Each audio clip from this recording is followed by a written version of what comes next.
साथियों, वो जो जजमेंट दिया ऑनरेबल सुप्रीम कोर्ट ने वो 650 पन्नों का था, परंतु उसकी मूल भाषा आपको मैं आपको बता दूं उसका मतलब क्या है।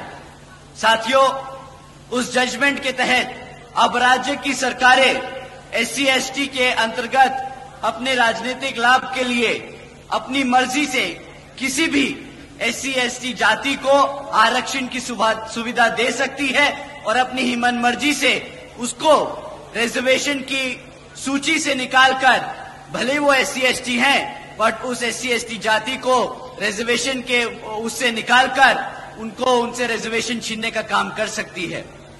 साथियों, पहले मान्यवर साहब श्री कांशीराम जी ने और फिर आदरणीय बहन कुमारी मायावती जी ने हमें इसके बारे में कई बार आगाह किया है कि भाजपा और कांग्रेस हमारे SC/ST समाज के आरक्षण के खिलाफ है। वो हमसे हमारा आरक्षण छीनना चाहते हैं, क्योंकि वो नहीं चाहते कि हमारा समाज पढ़ लिखकर अपने पैरों पर खड़ा होकर एक आत्मसम्मान की जिंदगी जी सके। साथियों, भाजपा और कांग्रेस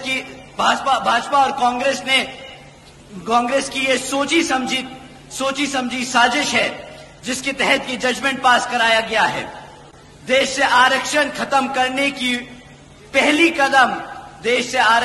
करने का ये पहला कदम लिया गया है। साथियों, आप सभी जानते हैं, आरक्षण की मूल भावना प्रतिनिधित्व दिलाने की है, समाज को आगे बढ़ाने की है, लेकिन उसे बार बार गरीबी मिटाने की आड़ से बार बार आरक्षण को खत्म करने की कोशिश की जाती है। बोलते हैं आरक्षण का मतलब है गरीबी खत्म करना। साथियों, आप सब यहाँ जो बैठे हैं जानते हैं आरक्षण से गरीबी नहीं, प्रतिनिधित्व, रिप्रेजेंटेशन, आत्मसम्मान मिलता है, ना कि गरीबी खत्म की जाती है।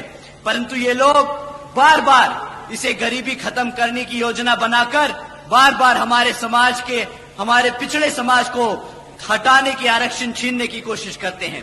साथियों, ये दलितों को बांटने की शुरुआत है, ये दलितों की आजादी छीनने की शुरुआत है। साथियों, ये संविधान को बदलने की शुरुआत है। ये जो लाल किताब लेकर पार्लियामेंट में खड़े होते हैं शपथ लेते वक्त, ये सपा के लोग, कांग्रेसी लोग, भाजपा के लोग जो संविधान को लेकर शपथ लेते हैं और कहते हैं कि संविधान को बचाने का काम करेंगे, आज ऐसे ही जजमेंट पास कराकर हमसे आरक्षण छीनने का, हमारे संविधान को बदलने का काम कर रहे हैं। साथियों,